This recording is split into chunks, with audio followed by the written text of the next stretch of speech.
السلام علیکم ورحمۃ اللہ وبرکاتہ. جی ناظرین، آپ دیکھ رہے ہیں پروگرام چمکتے چہرے. میں ہوں آپ کا ہوسٹ محمد ابراہیم چترانی. اس وقت جو ہے ہمارے ساتھ موجود ہیں کسی تعارف کے محتاج نہیں، کراچی اور سندھ کے معروف مذہبی اور سیاسی شخصیت جمعیت علماء اسلام کے صوبائی سینئر نائب امیر اور جناب حضرت محمد کریم ابھی صاحب. سب سے پہلے تو حضرت آپ کو شکریہ کہ ہمیں وقت نہ فرمایا. ماشاء اللہ، اللہ آپ کو بھی جزائے خیر نصیب فرمائے. آپ کا شکریہ کہ آپ اپنے اس اہم پیغام کو عوام تک پہنچانے میں سرگرم ہیں، اور یہ ایک فرض ہے جو ادا کر رہے ہیں. اللہ آپ کو اس محنت کو قبول فرمائے. بہت شکریہ. منصب ہم آج آپ سے یہ پوچھنا چاہیں گے کہ جمعیت علماء اسلام کا حالیہ جس طرح دفاع صحابہ کے حوالے سے کراچی میں میں صحابہ کانفرنس میں شرکت کی، اس کے علاوہ پورے پاکستان میں سے کہ چترال میں کہ اب آپ مزید آگے کہاں جیسے کرنا چاہ رہے ہیں، مزید آپ کا کیا شعبہ ہے سوال سے کام کرنا ہے؟ بات دراصل یہ ہے کہ ہم یہ سمجھ رہے ہیں کہ ہماری حکومت جو پاکستان کی معیشت کو تباہ کر بیٹھی ہے، اور جس کے پاس معیشت کو سنبھالنے کے لیے کوئی حل بھی نہیں ہے اور کوئی طریقہ بھی نہیں ہے، اور وہ ملکوں سے قرض لینے کے لیے بیرون ممالک ان کی شرائط پر عمل کر رہی ہے. اور اس وقت ان کا ایک منصوبہ ہے کہ ملک کے عوام کو لڑاؤ اور حکومت کرو، اور اس سلسلے میں ایک گہری سازش کے تحت حکومت شیعہ سنی فسادات کرانے کی تیاری میں لگی ہوئی ہے، اور اس کے پیچھے بیرونی ہاتھ ہے. ہم اس گہری سازش کو اچھی طرح سمجھے ہیں، اور اس لیے ہم نے اس کی مخالفت کی ہے. اور ہم یہ کہتے ہیں کہ یہ کیا معاملہ ہے کہ آپ ایک ذاکر کو کہیں گمنام جگہ سے پاڑا چنار سے بلاتے ہیں، جس پر پابندی ہے کہ وہ کراچی نہیں آ سکتا، وہ پنجاب نہیں داخل ہو سکتا، اور اس کو لا کر کے آپ لاہور اور وہاں سے کراچی پہنچاتے ہیں، اور کراچی میں برسر عام صحابہ کرام کے خلاف وہ حرزہ سرائی کرتا ہے، اور پھر اس کے خلاف FIR پکڑتی ہے، لیکن گرفتاری آج تک نہیں ہوئی. ہم یہ سمجھتے ہیں کہ یہ ایک پری پلان منصوبہ ہے جس پر عمل کیا جا رہا ہے، اور جس سے لوگوں کو مذہبی طور پر منافرت اور قتل عام کے لیے پھر قواریت کو عام کیا جا رہا ہے، جس کے ہماری کوشش ہوگی کہ ہم اس کو روکیں. اسی سلسلے میں ہم نے جلسے بھی کیے ہیں، ہم سپاہ صحابہ کے دفاع کے جلسے میں بھی گئے ہیں، اور ہم اہل بیت کی محبت میں بھی، اور ہم اہل تشیع، بریلوی، اہل حدیث، دیوبندی تمام مکاتب فکر کو چاہیں گے کہ وہ ایک پلیٹ فارم پر آئیں اور اس سازش کو جیسے پہلے متحدہ مجلس ہم نے ناکام کیا تھا ایک بار پھر ناکام کریں. منصب جمعیت علماء اسلام ہم نے دیکھا کہ کورونا سے پہلے حکومت کے خلاف تحریکیں چلا رہی تھی، بیچ میں کورونا کی وجہ سے رکے کہ کیا کورونا ختم ہو گیا، کیا جمعیت علماء اسلام حکومت کے خلاف تحریک چلانے کے ارادے میں ہے یا نہیں؟ الحمدللہ جمعیت علماء اسلام کورونا ختم ہونے کے بعد آپ کو پتہ ہے کہ ملک کے عوام میں ہے، اور ابھی آپ نے دیکھا 7 اگست کو جو پشاور کانفرنس تھی،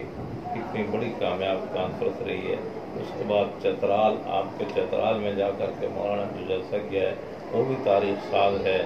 اور اس میں مولانا نے جو لب و لہجہ اور جو باتیں کی ہیں وہ بھی آپ نے سنی ہیں، اور اس کے بعد کا لائے عمل بھی انشاءاللہ جمعیت علماء اسلام طے کر رہی ہے. اور اسی سلسلے میں 20 کو اپوزیشن پارٹیوں کی آل پارٹیز کانفرنس بھی ہو رہی ہے. اس میں کیا ہوتا ہے وہ کیا طے کرتے ہیں. اس کے بعد جمعیت علماء اسلام اگر اپوزیشن پارٹیاں کسی لائے عمل پہ متفق ہوتی ہیں تو ٹھیک ہے، نہیں تو جمعیت علماء اسلام اپنا فرض ادا کرے گی اور اس ملک میں عوامی قوت کے ساتھ سامنے آئے گی، اور امریکی اور یہودی ایجنڈے کو انشاءاللہ ہمیں اللہ سے امید ہے کہ ہم اس کو ہباء منصورا، یعنی اس کو بالکل ایک کھایا ہوا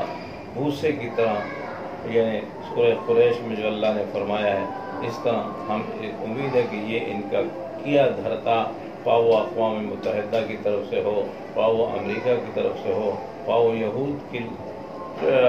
پالیسیاں ہوں، تدبیر ہوں، انشاءاللہ یہ ناکام ہوں گے اور پوری طرح ناکام ہوں گے، اور اللہ ہماری مدد فرمائیں گے، اور یہ حکمراں اور ان کے منصوبے انشاءاللہ اس دنیا میں آپ کو نظر ہی نہیں آئیں گے۔ مثلا وہ لوگ ایک مرتبہ پھر فرقہ واریت کی طرف جا رہے ہیں، تو اس وقت فرقہ واریت کو ہم کس طرح ختم کر سکتے ہیں؟ اس کی ختم کرنے کی کیا طریقہ ہے؟ میری رائے تو یہ ہے کہ اگر اس کو فرقہ واریت کو ختم کرنے میں موجودہ حکومت اور گورنمنٹ اور ریاست اگر سنجیدہ ہے تو میں یہ کہوں گا کہ وہ وزیر اعظم ہوں، صدر ہوں یا ان کے وزراء ہوں، وزیر داخلہ، وہ ایک اجلاس بنائیں جس میں ایجنسیوں کے آدمی بھی ہوں، MI ہو، ISI ہو،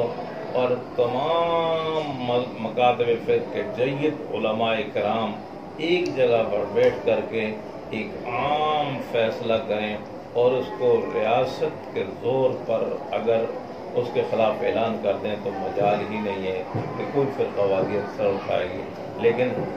اگر یہ سرکاری لوگ ہی خود اس فرقہ واریت کی سرپرستی کریں، جیسے کراچی میں کی ہے، جیسے اسلام آباد میں کی ہے، تو پھر تو فرقہ واریت کو کوئی روک نہیں سکتا، لیکن انشاءاللہ یہ بھی ناکام ہے۔ فرقہ واریت کے خاتمے کے لیے علماء کرام کی ذمہ داری ہے، تو اس حوالے سے علماء کرام کیا کام کریں فرقہ واریت کے خاتمے کے لیے؟ علماء کرام، مجھے تو میں مطمئن ہوں کہ صحیح علماء کرام جو ہیں، جید علماء کرام، وہ اس سلسلے میں سنجیدہ ہیں اور وہ فرقہ واریت کو سر اٹھانے نہیں دیں گے، اور اس سلسلے میں مل بیٹھ کر کے لائے عمل طے کریں گے۔ لیکن ریاست کیا کر رہی ہے؟ اصل کام ریاست کا ہے، علماء کا نہیں ہے، بلکہ یہ کام ریاست کا ہے کہ وہ فرقہ واریت ہے، قومیت ہے، لسانیت ہے، صوبائیت ہے، ان چیزوں کو کنٹرول کرے۔ میں سے آخری سوال کروں گا، کیا آپ کو لگتا ہے کہ موجودہ حکومت اپنی آئینی مدت پوری کر پائے گی؟ مجھے تو نہیں لگتا، اور انشاءاللہ یہ حکومت مارچ سے پہلے مارچ کر جائے گی، اور کیسے جاتی ہے، اس کے اسباب کیسے آتے ہیں، لیکن انشاءاللہ یہ چلی جائے گی، اور اس سلسلے میں خصوصاً عوام ہی پریشان ہے۔ اگر یہ حکومت مزید برسر اقتدار رہتی ہے تو نہ ہمارا ملک بچتا ہے، نہ ہمارے ملک کی معیشت بچتی ہے، نہ ہمارے ملک کا آئین بچتا ہے، نہ ہمارے ملک کا کوئی طریقہ، اسلامی طریقہ کار باقی رہتا ہے۔ اس لیے میں سمجھتا ہوں کہ عوام کو چاہیے کہ وہ اس حکومت سے چھٹکارے کے لیے دعا بھی کریں، اور مظاہرے اور باہر بھی آئیں اور چھٹکارا حاصل کریں اپنے ملک کی سلامتی کے لیے، اپنے دین کی بالادستی کے لیے، اپنے ملک کی معیشت کو بالادستی کے لیے۔ شکریہ جی۔